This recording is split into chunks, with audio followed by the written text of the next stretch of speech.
Gracias por estar de manera presencial en este programa. La importancia de esta comisión. Muchísimas gracias, doctora. Primeramente, saludar a todo el grupo auditorio que nos escucha y sobre todo la invitación que me hizo el Sistema Chiapaneco de Radio y Televisión. Y a ti, doctora Candelaria, admirada, queridísima, amadísima, amiga, compañera de lucha. Pues, híjole, tocamos un tema tan interesante y tan importante desde esta perspectiva de defensora de derechos humanos, pero también de lo que dijiste de abogada. La verdad es que ha sido un orgullo y para mí una enorme oportunidad como persona profesional, en fin, la que me dio el gobernador del estado, la que nos está dando a todos y todas las que integramos la CEAP. ¿Y qué es la CEAP? La Comisión Ejecutiva, el nombre es larguísimo, ya sabes, Comisión Ejecutiva Estatal de Atención a Víctimas, pero mejor conocida como Comisión de Atención a Víctimas. Es un órgano que está facultado por ley, la Ley General y Estatal de Víctimas del 2015, 2013, la nacional, que establece en uno de sus mandatos que debe existir un órgano administrativo desconcentrado que dependa del Ejecutivo del Estado y que tenga como objetivo hacer cumplir la ley. ¿En qué parámetros? Para dar atención integral a las víctimas en atención jurídica, victimal, con este enfoque victimal, psicosocial, pero el punto de todo es porque digamos que varias instituciones hacen una atención victimal, por suerte. Sin embargo, ¿por qué? ¿Cuál es la diferencia entre la CEAP, por ejemplo, y otros grupos de atención institucional? Porque vamos encaminados a la reparación integral del daño. Es decir, todo aquello que se hace en el seguimiento de una atención con enfoque victimal hacia una persona víctima con esta calidad, se hace para al final determinar cuánto daño sufrió la persona a partir del hecho victimizante, del delito o de la violación a derechos humanos. ¿Y esto qué implica cuando hablas de una reparación del daño? Ante un juzgador, ante un imputado, ante un sentenciado, pero también ante el Estado.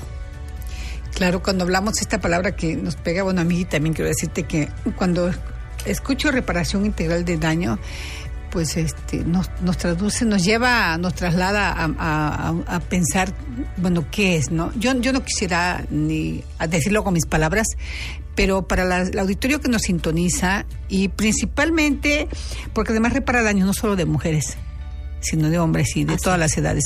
¿Qué es una reparación de daños? Bueno, sí, es muy importante esto que dijiste, además de que el enfoque sí es con perspectiva de género. Como sabemos, la política pública en materia de perspectiva de género es transversal, es decir, les toca a todos y todas los que trabajamos en gobierno federal, estatal o municipal. Pero además de esa perspectiva, también atendemos de manera integral a cualquier grupo, es decir, a cualquier grupo etario, niños, niñas, adolescentes, mujeres adultas, hombres adultos, hombres y mujeres de la tercera edad, en fin, no hay como establecimiento en el tema de género para la atención. No somos una institución solo de atención a mujeres, sino al grupo en general. Y bueno, ¿qué es la reparación del daño? Para empezar, es un derecho que tenemos en la Constitución. A ese rango constitucional de protección está el derecho de la reparación del daño. Si recuerda el auditorio, antes, no sé si lo han escuchado, existía un sistema jurídico penal que se llamaba acusatorio y se habla mucho de la reforma que hubo desde el 2008 y cómo transitamos a un nuevo sistema de justicia penal. Vemos ahora que hay juicios orales, vemos ahora que hay este principio de igualdad de armas, que significa que estamos ante un juzgador o juzgadora, quien es quien dirime en un juicio, quien, digamos, tiene la responsabilidad o quien no la tiene.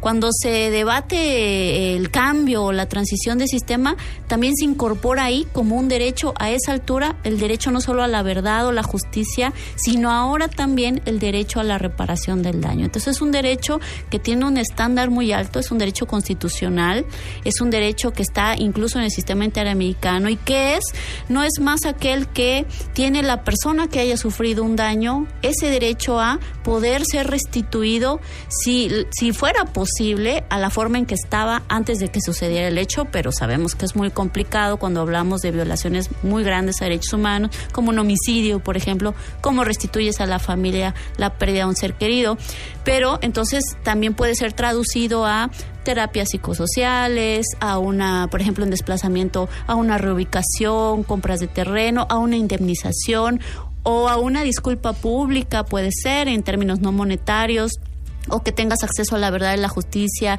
Algunos, no sé si han visto el auditorio, algunos monumentos, pinturas o este simbolismo para las víctimas, estas disculpas públicas que ahora el gobierno federal también está haciendo, pues son constitutivas de reparaciones del daño. Claro, bueno, en Chiapas, ¿desde cuándo tenemos a la CEAP?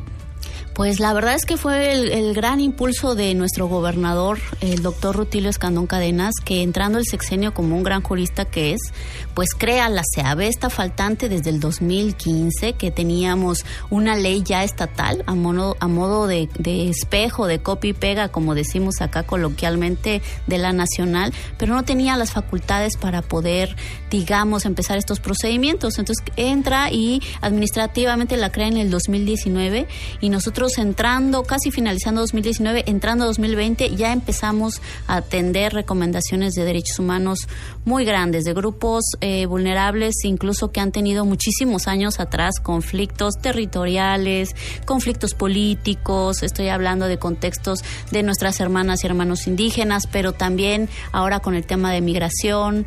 Hay un tema de mucha sensibilidad de este gobierno a los asuntos de índole social que tienen que ver con la atención a los grupos, y entonces en ese andar es que el gobernador nos crea como institución autónoma en el 2019.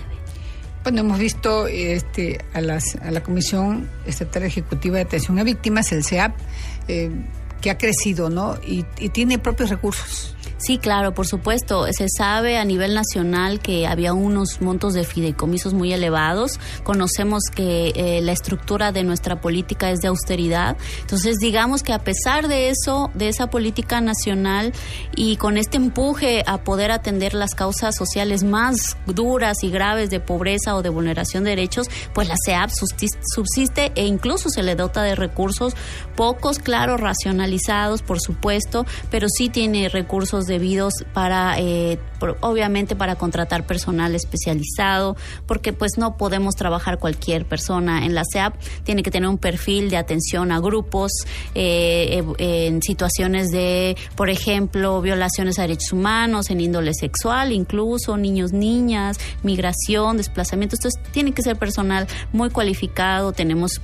Contamos con un grupo interdisciplinario, oficinas propias, estamos en Torre Chiapas, piso 16 y piso 1, y además también tenemos un pequeño recurso para atender necesidades emergentes, como lo es a veces una hospitalización, a veces ocurrió un hecho en donde hubo un enfrentamiento y hay alguna persona que necesite una hospitalización de emergencia, bueno, se atiende, en fin, todo esto.